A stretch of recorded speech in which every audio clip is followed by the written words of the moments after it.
कबहु कहो यह रहनी रहूँगो,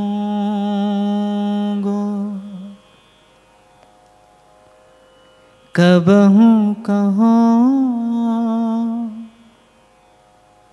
यह रहनी रहूँगो।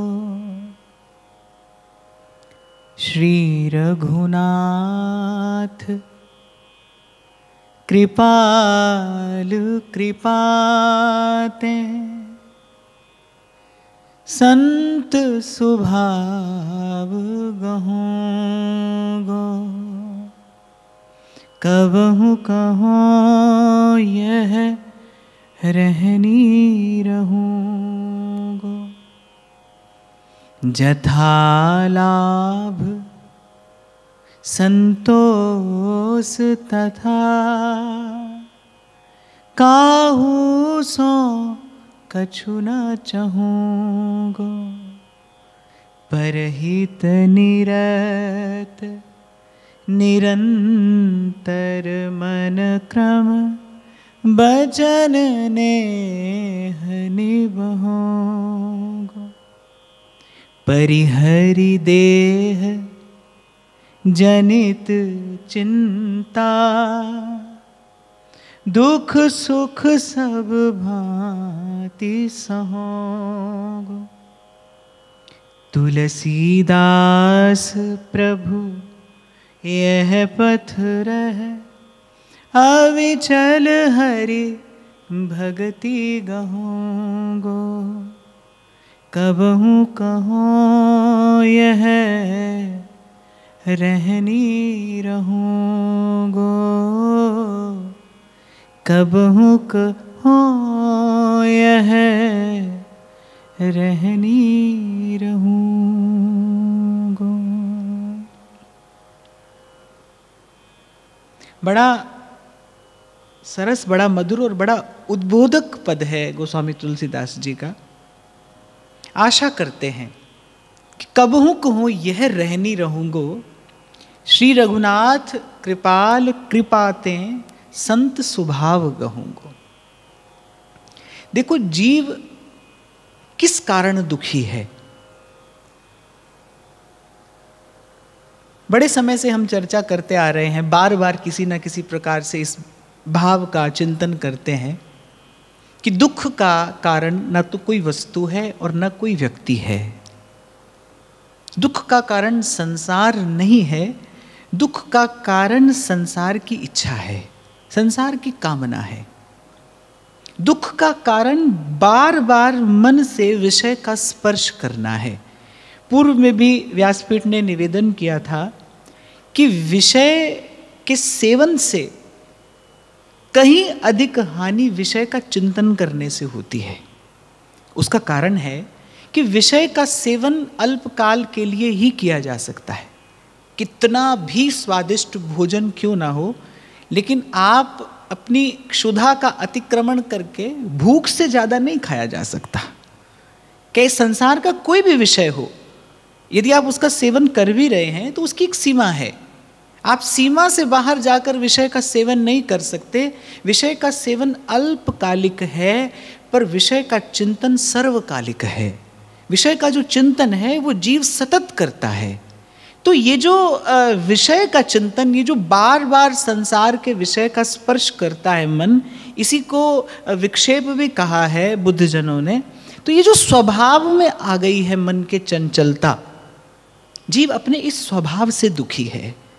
आप और मैं यदि दुखी हैं तो स्वभाव से दुखी हैं। संत भी इसी संसार में जन्मता है, इसी संसार में रहता है, वो भी इसी संसार से जाता है, तो इसी संसार की सतत सेवा करता है।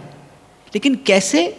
वो कैसे स्थिर रहता है, कैसे सुखी रहता है, कैसे सहज रहता है, उसने स्वभाव साध लिया है। पूर्व में मैंने आपको निवेदन किया था, भजन का भाव पहले संक्रमित होता है, पहले कहीं और से आता है। बार बार ये जो सत्संगति की बात संतों ने कही है, ये जो सत्संग की महिमा गाई जा रही है, इसीलिए कि साधु के संग रहने से भजन का भाव प्राप्त होता है, जो आपके मेरे पास नहीं है और जो किसी और साधन और युक्ति से प्राप्त हो भी नहीं सकता।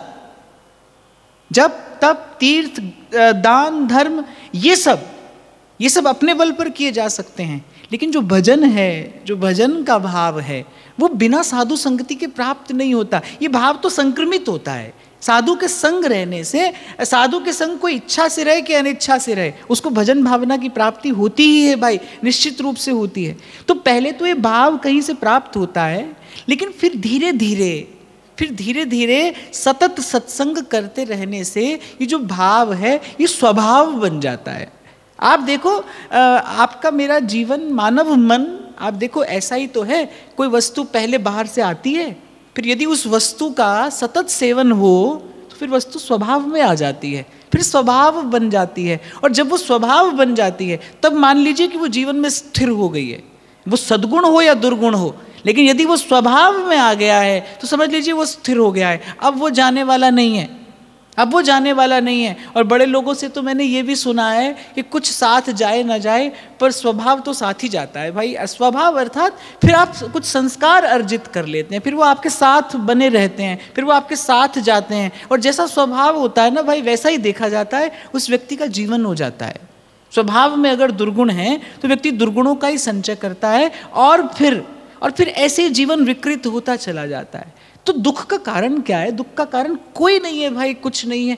दुख का कारण ये जो है आपका मेरा स्वभाव जो बिगड़ गया है तो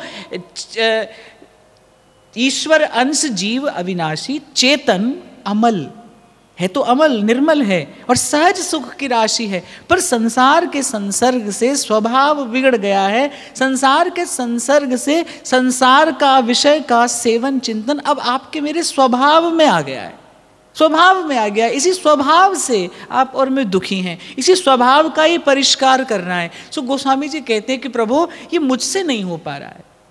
आशा करते हैं, यद्यपि श्री गोस्वामी जी ने इस पद में जितने सद्गुण कहे हैं वो ये बताते हैं कि इन सद्गुणों का दर्शन करने के बाद ही गोस्वामी जी लिख रहे हैं। ये सब सद्गुण उनके जीवन में हैं, पर संत इसी प्रकार से उद्बोधन देता है, संत इसी प्रकार से संदेश देता है। एक और बात मैं कहूँ, उपदेश देना पंडित का काम है, उपदेश विद्वान लोग देते हैं, संत तो संदेश देता है, प्रभु का संदेश देता है। वो तो कहता है भाई ध्रुवदास जी की तरह भला बुरा मैंने बता दिया है, मैंने कंचन कांच का भेद बता दिया है, अब जिसको रुचे वो ग्रहण कर ले।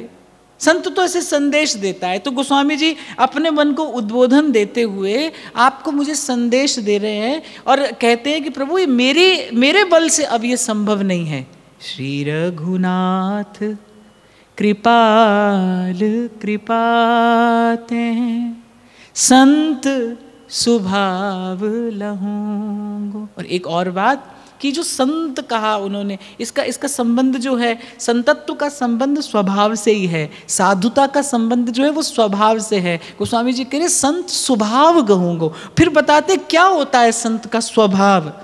जथा लाभ संतोष तसदा काहू सो कछु ना चाहूंगो। जहां से मैंने आरंभ किया चर्चा का कि भाई जो संसार की जो चाह है यही आपको मुझे पीड़ित किए है, यही आपको मुझे प्रताड़ित किए है। ना दिन में चैन लेने देती है, ना रात को सोने देती है। ये संसार की चाह ही तो है जो दौड़ा रही है, भरमा रही है। और एक बात मैं यहाँ कहते हुए आगे बढ़ूंगा, ये समझ में आ जाने पर भी ये चाह छूटती नहीं है।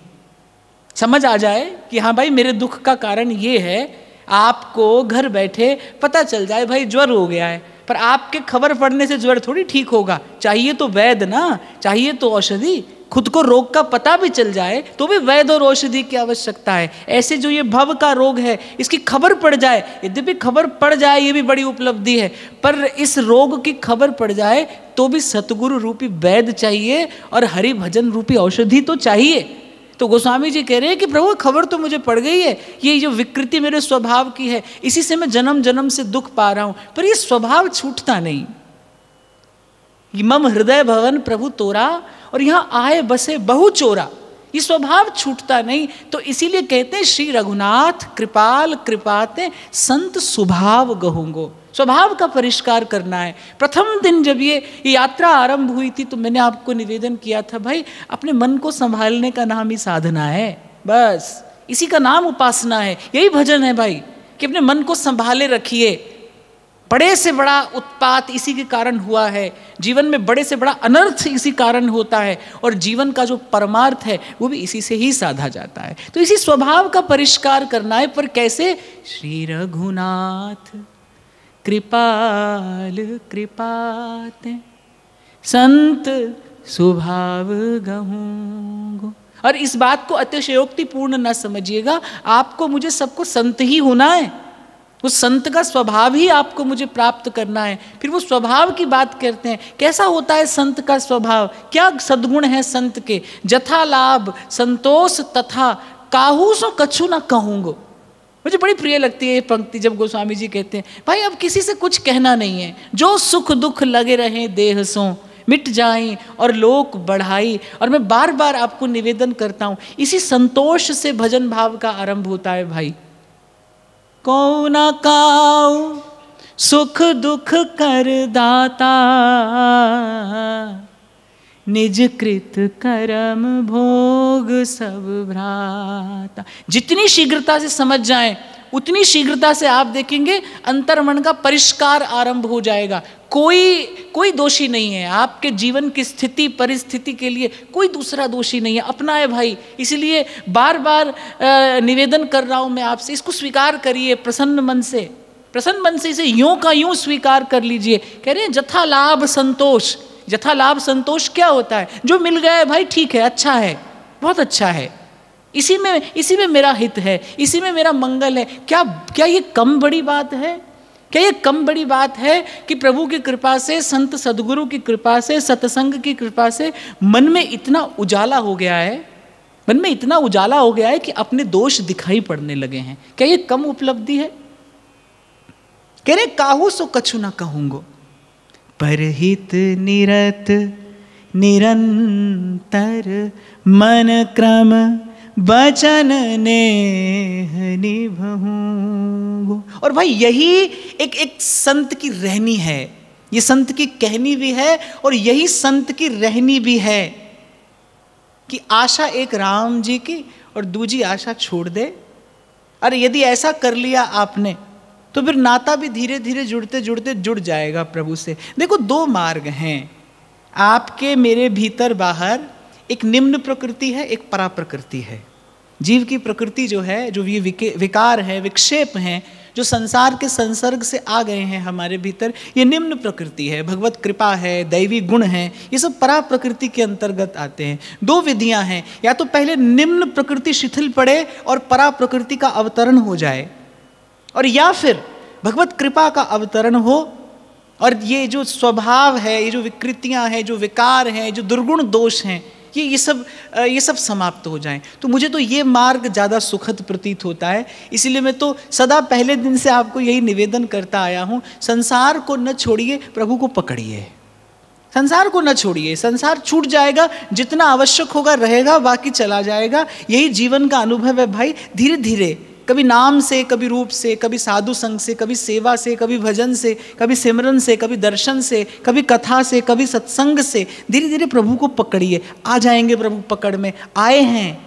और जैसे ही भगवत भाव का स्पर्श होगा, फिर एक नदिया एक नार कहावत, मैलो नीर भरो और जब मिल दो एक बरन भय, सुरसरी नाम पर्यो। गोस्वामी जी कहते हैं मैं हरि पतित पावन सुने। यही सुनकर तो मन में आशा जगी है, यही सुनकर तो विश्वास सुदृढ़ हुआ है कि हे प्रभु आप पूर्व का विचार नहीं करते। तो फिर कह रहे परहित निरत निरंतर, परहित निरत निरंतर, सब आपको यही बात कहते मिलेंगे भाई। कान लगाकर ध्यान लगाकर सुनिए। श्री सेवक जी कह रहे हैं सब जीवन सो प्रीत रीत निबाहत आपनी, श्रवण कथन प्रतीत यह जो कृपा हरिवंश की। श्री चैतन्य महाप्रभु तो कहा करते थे भाई जीवे दया नामे रुचि।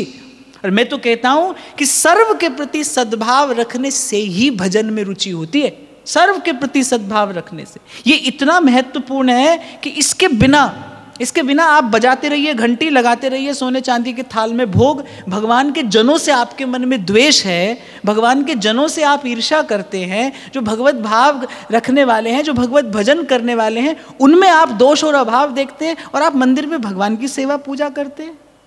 अरे कहाँ जान के लेते हैं दीन बंधु को नाम। भजन की बात प्रत्येक महापुरुष ने बाद में की है, पहले कहा है सर्व के प्रति सद्भाव, सबके प्रति आपका मन निर्मल हो, परहित निरत निरंतर। गोस्वामी जी कह रहे हैं कि मनसा वाचा कर्मणा, हे प्रभु यही एक संत का स्वभाव है, यही एक संत का स्वभाव है। उमा संत के यही बढ़ाई, मंद करत ते करई भलाई। अरे इस संसार में, इस विषमता से भरे संसार में रहते हुए निरंतर प्रकृति के आक्षेप, प्रतिकूलताएं सब सहन करते हुए लोक मंगल का संकल्प, लोक मंगल का दीप अपने हृदय में जगाए संत यत्र तत्र विचरण करता है। इस संत की महती कृपा नहीं है तो क्या है? अपने प्रज्ञा चक्षु से देखकर कबीर ने कहा है, संत न होते जगत में जल मरता संसार। न होते संत तो जल मरता संसार। विषय की अग्नि में तप ही रहा है, विषय की अग्नि में संसार तप रहा है। यदि न बहाए संत अपनी कृपा का, अपने अनुग्रह का झोंका, तो ये तपता तपता संसार एक दिन भस्म हो जाए, एक दिन भस्म हो जाए। आप देखिए, मैं कहता हूं दूर मत जाइए, यहीं से बैठकर विचार करिए, इस समग्र विश्व के वो भूखंड जहां पर संत नहीं है, आज की बात करते हैं, इस विश्व के वो भूखंड जहां पर संत नहीं होते, आप जाकर देखिए वहां जीव की दशा क्या है। विषय की अग्नि में दिन रात जीव तप रहा है, भस्म हो रहा है, मानव जीवन गंवा रहा है। यही तो हो रहा है, यही तो हो रहा है। जहां संत नहीं है वहां पर देखिए जीवन जल ही तो रहा है। काम, क्रोध, लोभ, मोह, अहंकार, ईर्ष्या, मद मात्सर्य, राग, द्वेष, इनकी अग्नि में जीवन जल ही तो रहा है। देखा जा सकता है भाई, थोड़ा सा दृष्टि खोलो तो, थोड़ा सा समझकर, जानकर, पहचान कर, अनुभव करो तो आज भी देखा जा सकता है जहां संत नहीं है वहां कैसे जीवन जल रहा है विषय की अग्नि में। संत ही तो है भाई, संत ही तो है जो अकारण कृपा से, और जो उसका ये परहित का स्वभाव है। मैं तो पहले दिन से आपको कह ही रहा हूं भाई, अवतरित कृपा मूर्ति है संत भगवान की। भगवान की सब शक्तियों में उनकी कृपा शक्ति श्रेष्ठ है, और संत भगवान की उसी कृपा शक्ति की प्रत्यक्ष मूर्त है, विग्रह है संत भगवान की कृपा शक्ति का। जिसके जीवन में आता है उसके जीवन में शीतल बयार लेके आता है, सुंदर सुवास लेकर आता है, परम विश्राम का वो भाव लेकर आता है।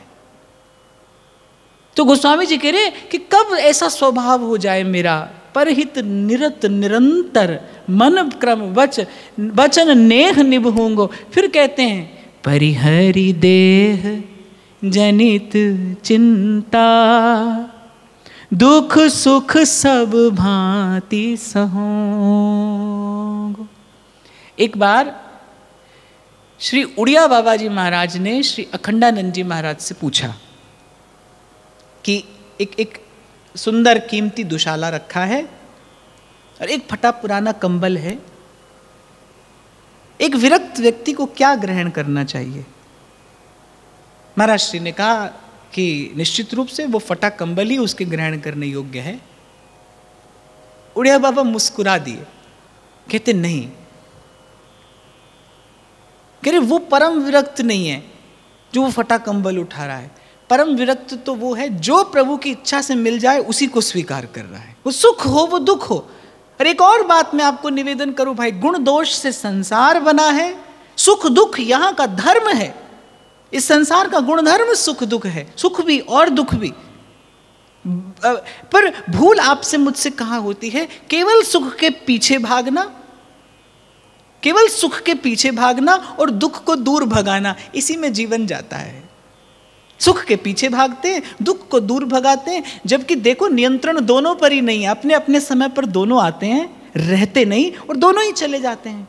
लेकिन अपनी भूल से, अपने प्रमाद से, अपने अज्ञान से, माया जनित अविद्या से जीव संबंध बनाता है, और बस जैसे ही संसार से संबंध बनाता है वो उस कुचक्र में फंसता है, फिर निकलना कठिन हो जाता है। और बार बार संत कहते भाई नहीं ऐसो जन्म बार बार, नहीं ऐसो जन्म बार बार। इसीलिए कहते हैं भाई ये अवसर मिल गया है तो नर देही पाई, चित्त चरण कमल दीजे, और सूरदास गिरधर जस गाए गाए जीजे। तो कह रहे परिहरि देह जनित चिंता, सुख दुख सब भांति सहूंगो। और एक और बात यहाँ पर संकेत रूप में प्राप्त होती है कि वैसे तो दुख भी सहना है और सुख भी सहना ही है। सुख भी सहना है भाई, दुख भी सहना है। मैं तो कहाँ अभी जब श्रीनाथ जी में चर्चा कर रहा था तो मैंने कहा जन्म जन्म से आप और मैं गा रहे हैं, मैं भी गा रहा हूँ, आपसे गवा रहा हूँ, सब दुख दूर हुए जब तेरा नाम लिया। पर विचार करें तो समझ में आता है कि भाई कोई दुख ही थोड़ी बांधता है संसार से, सुख भी तो बांधता है। कभी कहा नहीं प्रभु से, हे प्रभु ये सुख दुख दूर कर दीजिए। हम कहते दुख दूर कर दीजिए, ये नहीं कहते सुख दुख दूर कर दीजिए। पर संत कहता है, और सुख दुख को दूर करने का, सुख दुख से दूर रहने का एक ही उपाय है भाई, वो आएगा, वो निश्चित रूप से आएगा। झूठा आशीर्वाद है कोई कहे सदा सुखी रहो ना, ऐसा नहीं होता, हो ही नहीं सकता। संसार का धर्म नहीं है ये, सुख दुख से संसार बना है, इसी से इसकी संरचना हुई है, गुण दोष से संसार बना है। उससे दूर रहने का केवल एक ही उपाय है, संतुष्ट हृदय से उसको स्वीकार कर लीजिए। वो रहने आया नहीं भाई, आपने पकड़कर बैठाया है उसे अपने पास। ना आपके जीवन में सुख रहने आया है, ना दुख रहने आया है, आपने बैठाया है उसे, आपने स्थान दिया है, आपने संबंध बनाया है उसके साथ। वो तो आया ही था चले जाने के लिए, वो तो आया ही था चले जाने के लिए, रह नहीं सकता, उसमें सत्ता ही नहीं है। सत्ता उसको जीव प्रदान करता है। एक और बात मैं यहाँ पर निवेदन करूँ, सूक्ष्म बात है, संसार की प्रत्येक वस्तु जड़ है, संसार की प्रत्येक वस्तु जड़ है। रस्सी चलकर आकर आपके हाथ में बंधन नहीं डाल सकती जब तक कोई बांधे नहीं। आप चेतन हैं, जीव चैतन्य है, संसार जड़ है। जड़ संसार चैतन्य जीव को कैसे बांध सकता है? जब तक चैतन्य जीव जड़ संसार का स्पर्श करके उसे सत्ता न दे। आपने और मैंने संसार बनाया है भाई, आपने और मैंने संसार बसाया है। आप और मैं अपनी भूल से संसार में फंसे हैं। आप और मैं अपनी भूल के कारण, अपने प्रमाद के कारण, सत्संग के अभाव के कारण, इस विवेक के अभाव के कारण पीड़ा पा रहे हैं, दुख उठा रहे हैं। और ये निवृत्ति कभी होगी तो सत्संग की कृपा से ही होगी, उसी सद्ज्ञान से। वो परा प्रकृति का जब अवतरण होता है देव द्वार से, तभी इस अंतर्मन का परिष्कार होता है। तो गोस्वामी जी कहते हैं भाई ये देह जनित चिंता छोड़कर सुख दुख को स्वीकार कर लूंगा मैं, सुख दुख सब भांति सहूंगो। और फिर कहते हैं तुलसीदास प्रभु यह पथ गए, अविचल हरि भगति लहूंगो। हे नाथ, इस मार्ग पर चलते चलते, इस संतुलित मार्ग पर, ये देखो बड़ा संतुलन का मार्ग है ये, सुख पाए फूले नहीं और दुख पाए बिल्लाए।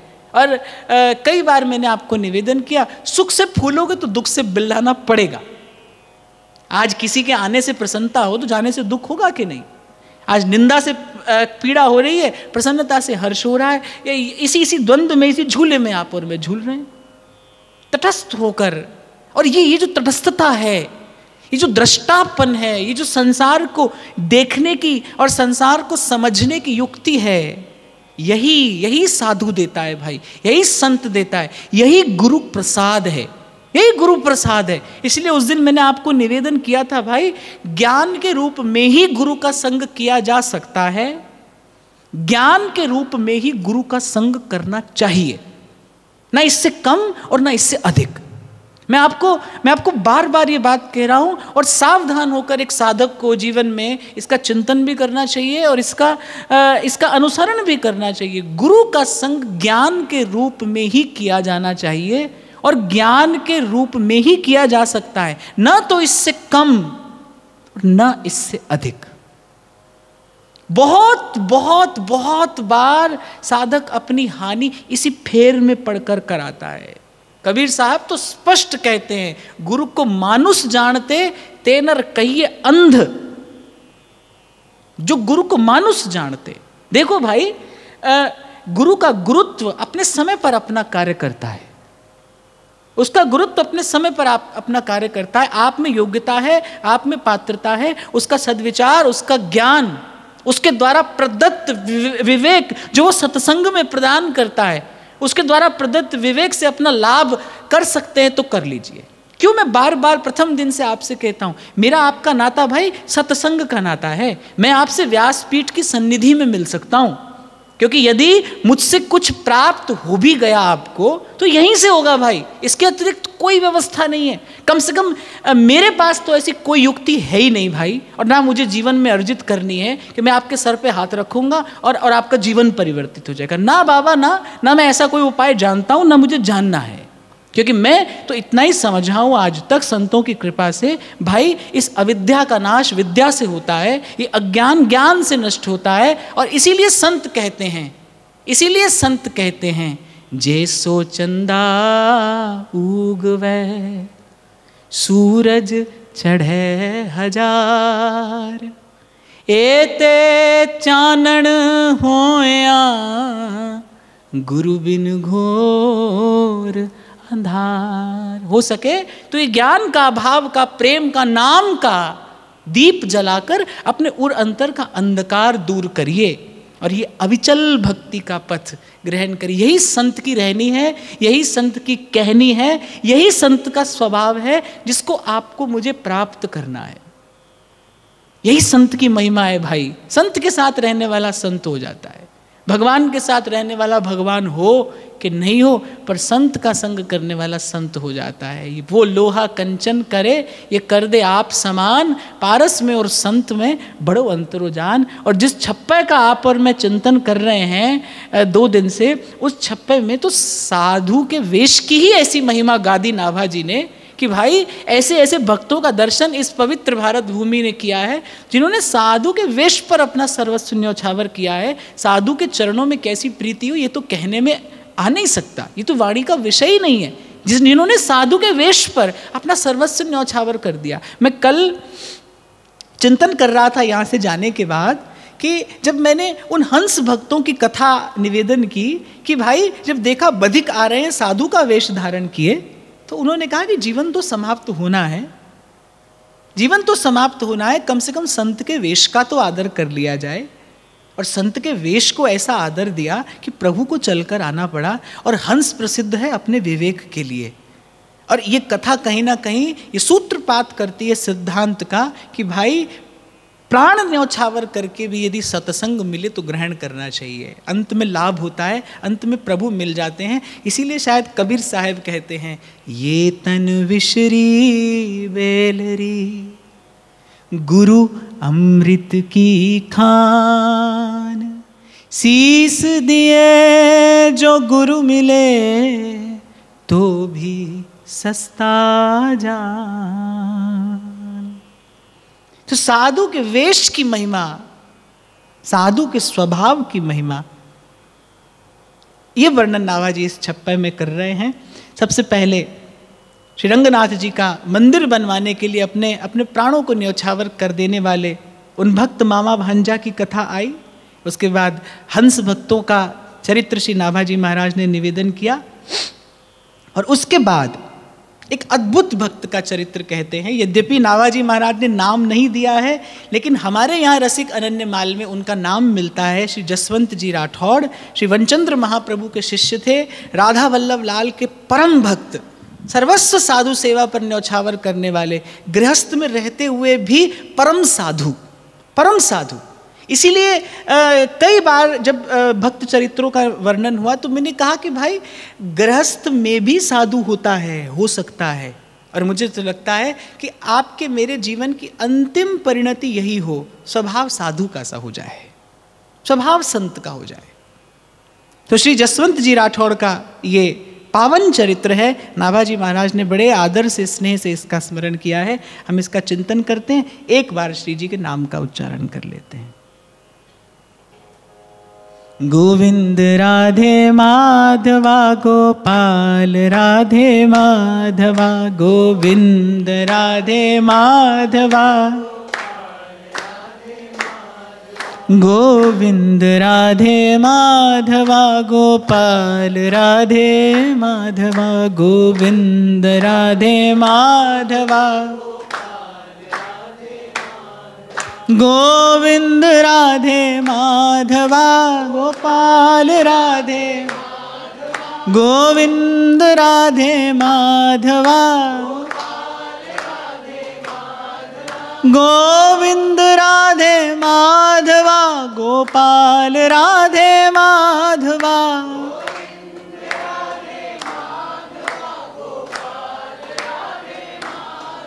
गोविंद राधे माधवा, गोपाल राधे माधवा।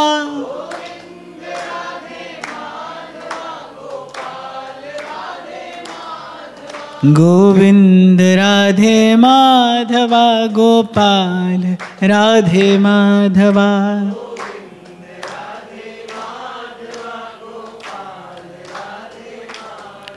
गोविंद राधे माधवा, गोपाल राधे माधवा।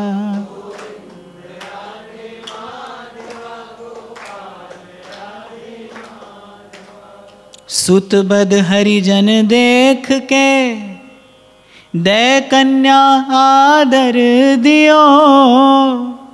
आशय अगाध दुहु भक्त को, हरितोषण अतिशय कियो। तो जैसा मैंने कहा कि श्री जसवंत जी राठौड़ श्री वनचंद्र महाप्रभु के शिष्य थे, राधा वल्लभ लाल के चरणों के अनन्य भक्त, परम रसिक। श्री हरिवंश नाम में आपकी बड़ी गरिष्ठ निष्ठा थी और श्री सेवक जी महाराज के अनुसार, उनकी आज्ञा अनुसार, उनके सिद्धांत अनुसार अपना जीवन व्यतीत करते थे। सब जीवन सुप्रीत, रीत निवाहत आपनी। और आपके जीवन का सिद्धांत ही था कि राधा वल्लभ भजत भज और भली भली सब होए, जिते विनायक शुभ अशुभ विघ्न करें नहीं कोई। ऐसा इनका जीवन था। बड़ा सुख समृद्धि से भरा पूरा आपका परिवार, एक आपका पुत्र, एक आपकी कन्या, और परम संत सेवी थे। तो साधुओं का, संतों का आना इनके यहाँ पर लगा ही रहता था। संत सेवा सतत होती रहती थी। एक बार अब संकोच होता है कहने में, कोई संत आया, पर वेश संत का ही था। एक महात्मा का भेष धारे कोई व्यक्ति इनके यहाँ पर आया। बड़ा मधुर कंठ था, बड़ा सुंदर भगवत गुणानुवाद करते थे। तो उसके उस गुण पर रीझ कर इन्होंने कहा कि महाराज कुछ काल तक आप यहीं पर हमारे घर में विश्राम करिए, इस कुटिया को, इस आंगन को, इस स्थान को पवित्र करिए। संत ने देखा कि बड़े संत सेवी हैं और बड़ा साधु सेवा में इनके अनुराग है, तो उनके उस अनुराग पूर्ण निमंत्रण को स्वीकार करके वो उनके यहाँ रह गए। अब भगवत इच्छा कहिए या पूर्व का कोई प्रारब्ध, कोई संस्कार, तो वो जो श्री जसवंत जी का जो पुत्र था छोटा सा, वो उन संत के साथ खूब हंसा खेला करता था। अब बड़े समृद्ध व्यक्ति थे, तो जो इनका पुत्र था वो बहुत स्वर्ण और रत्नों के आभूषण पहने रहता था। अब एक दिन इनके मन में कोई विकार आया, पूर्व का कोई प्रारब्ध कह लीजिए, कोई संस्कार कह लीजिए। भगवान की माया बड़ी विचित्र है। कोई पूर्व का विकार उदय हुआ, प्रारब्ध वशात इनके मन में वो विकृति आई। पुत्र को जंगल में ले गए और उन आभूषणों के लोभ से उस पुत्र को मार कर और सब आभूषण ले लिए। पर जैसा मैंने आपको भी कहा ना, सुख दुख, विकार, संस्कार, कि ये सब जीवन में आते जाते रहते हैं। ये स्वभाव बड़ा विचित्र है। आप देखो, कभी कभी आप देवतुल्य होते हैं, कभी कभी असुरवत हो जाते हैं, कभी कभी मनुष्य पशु जैसा हो जाता है।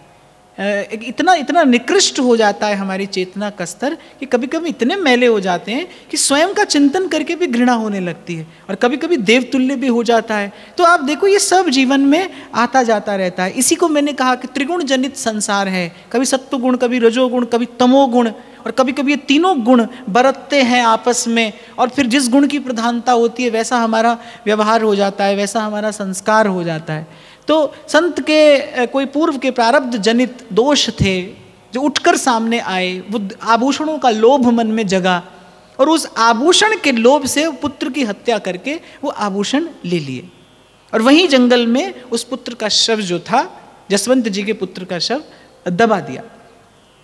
अब जब वो आभूषण लेकर चलने लगे तो बार बार वो जसवंत जी की साधु सेवा का स्मरण आता था। और सदा स्मरण रखिएगा, आपने सुना ही होगा कि मारने वाले से बचाने वाला बड़ा होता है। कटुता, क्रूरता, कुटिलता, कठिनता, कितनी भी बड़ी क्यों ना हो, पर अंतिम विजय साधुता की होती है, अंतिम विजय सत्य की होती है, संतत्व की होती है। तो वो जो ले तो लिए आभूषण तो ले लिए, लेकिन वो जो जसवंत जी का साधु स्वभाव था वो कहीं बार बार उनकी स्मृति में आने लगा। पता नहीं कैसे बस चिंतन करते करते वापस श्री जसवंत जी के घर पर ही पहुंच गए। उधर सुबह से सब लोग ढूंढने में लगे हैं कि भाई बालक कहाँ गया, बालक कहाँ गया। महात्मा जी के साथ ही खेला करता था। तो जब बालक नहीं मिला तो कहीं किसी अनहोनी की आशंका माता पिता के हृदय में हुई, लेकिन मौन रहे, लेकिन किसी से कुछ कहा नहीं।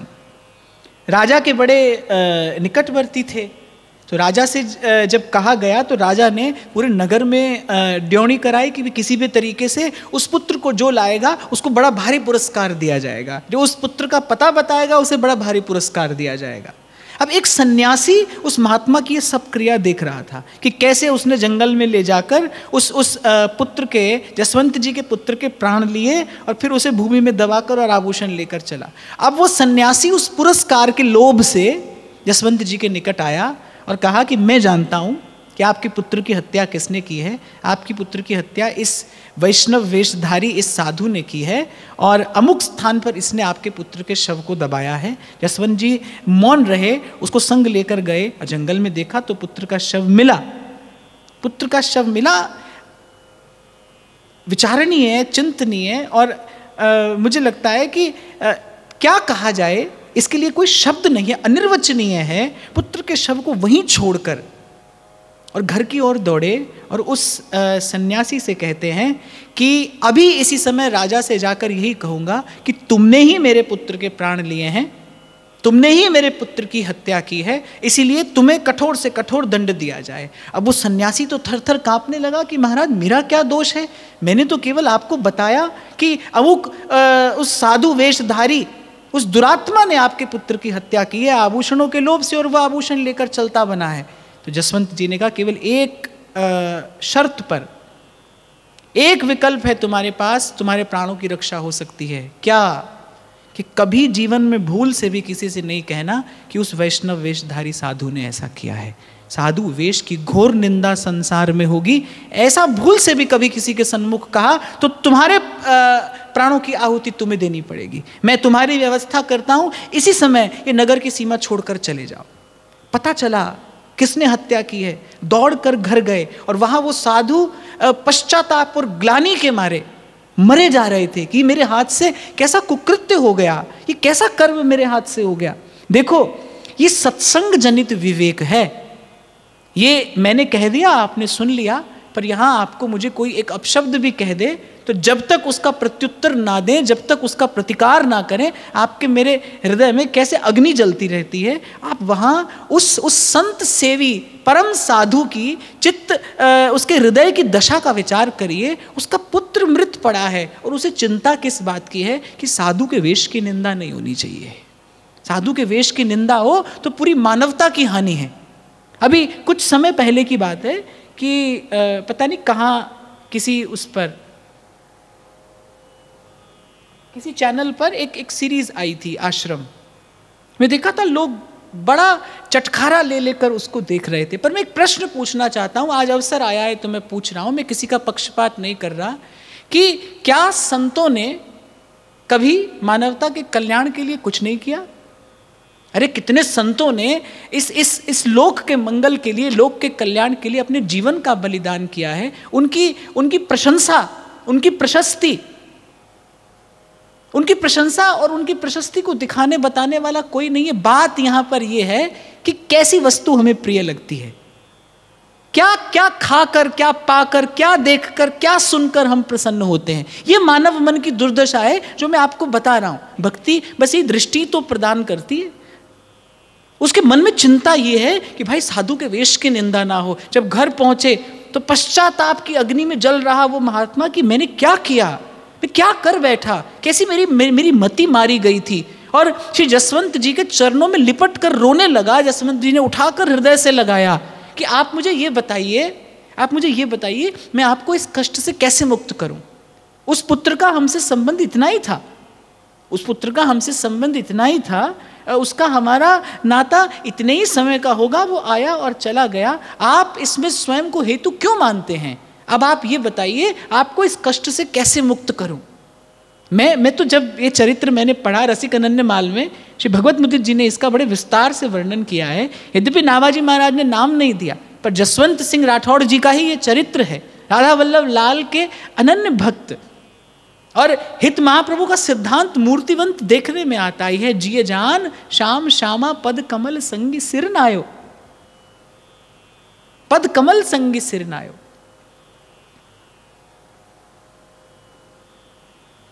तो जब देखा कि किसी भी प्रकार से उस महात्मा का चित्त शांत नहीं हो रहा है, तो पति पत्नी ने मिलकर क्या विचार किया कि यदि इस समय ये यहां से गए तो ये पश्चाताप की अग्नि में जलते हुए अपने प्राण दे देंगे, ये महात्मा आत्महत्या कर लेगा, इसके अतिरिक्त इसके पास और कोई मार्ग, इसके पास कोई और विकल्प नहीं है। तो पति पत्नी ने आपस में विचार किया कि जो होना था सो तो हुआ, अपनी इकलौती कन्या का विवाह इसके साथ में कर दीजिए और बड़े आदर और सम्मान के साथ इनके रहने की व्यवस्था करिए। शायद विधि का विधान यही होगा, प्रभु की इच्छा यही होगी। जब संत से कहा कि महाराज अब आपके पास एक मार्ग है, ये हमारी एक कन्या है, इसे आप स्वीकार करिए, और बस ये विनती हम इसीलिए कर रहे हैं कि आपके संग का सुख हमें हमेशा मिलता रहे। संत के नेत्रों से अश्रुधार बह रही थी। संत ने कहा कि मैं तो केवल नाम का साधु हूँ, मैंने तो केवल साधु का वेश धारण किया है, साधुता के सब गुण तो आप में प्रत्यक्ष रूप से मूर्तिवंत दिखाई पड़ रहे हैं, साधुता का दर्शन तो आपके जीवन में हो रहा है। उस दिन में मैंने आपको सुनाया था, मुझे महाराज श्री ने सुनाई थी और मुझे कथा इतनी प्रिय लगी, मैंने आज से पहले नहीं सुनी थी, कि भगवान के गुरु सांदीपनी मुनि जब वो अपने गुरु के आश्रम में पढ़ रहे थे तो गुरु ने कहा, भाई कोई मेरा प्रारब्ध आएगा ऐसा, मैं मानसिक रूप से विक्षिप्त हो जाऊंगा, कुछ अनहोनी होगी, मैं कुछ न करने जैसा कर दूंगा, मुझे छोड़कर चले जाना। सब चले गए, लेकिन सांदीपनी नहीं गए। उन्होंने कहा कि गुरुदेव मेरा जीवन मरण तो बस आपके चरणों से बंधा है, आप जहाँ हैं जैसे हैं मुझे वहीं वैसे ही रहना है, और मैं तो आपको यही कहूँगा भाई, अपनी ओर से निवेदन करूँगा। कल भी मैंने कहा था शायद कि गुरु को अगर तन से रोग हो जाए तो क्या गुरु की सेवा नहीं करोगे? करनी चाहिए। ऐसे कभी कभी हो सकता है कि उसे मन का कोई रोग हो जाए, छोड़कर चल मत दीजिए। मैं तो कहता हूँ यदि गुरु में कोई ऐसी बात आपको दिखाई पड़े, पहली बात तो देखिए मत, दिखाई पड़े तो गुरु के लिए भजन करिए, नाम जप करिए, प्रभु से प्रार्थना करिए कि गुरु का मन स्वस्थ हो जाए, इसका चित्त स्वस्थ हो जाए। अरे उसने कुछ दिया नहीं दिया, उसने आपके कान में आपको हरिनाम सुनाया है, अनंत जन्म में भी इसका ऋण नहीं चुकाया जा सकता, नहीं दिया जा सकता, इसके बदले कुछ नहीं दिया जा सकता। तो सांदीपनी नहीं गए और आप देखिए क्या उत्तर मिला। मैंने कहा कि प्रकृति निर्णय करेगी भाई, वो समय आने पर आपको उत्तर देगी, उसका निर्णय अंतिम होगा, सर्वश्रेष्ठ होगा। नहीं छोड़ा, गुरु को नहीं छोड़ा, मानसिक रूप से विक्षिप्त हो गए गुरुदेव, और वस्तुतः जो न करने योग्य था सो कर रहे हैं। और सांदीपनी मौन होकर धीरज धरकर बस उस समय के जाने की प्रतीक्षा कर रहे हैं और गुरु चरणों की सेवा में लगे हैं। प्रारब्ध तो जाने के लिए ही आता है, प्रारब्ध तो आकर गया। जब गुरु स्वस्थ हुए तो देखा कि सांदीपनी के अतिरिक्त कोई भी नहीं है। पूछा तुम क्यों नहीं गए? उसने कहा कि गुरुदेव मेरा जीवन मरण आपके चरणों से बंधा है।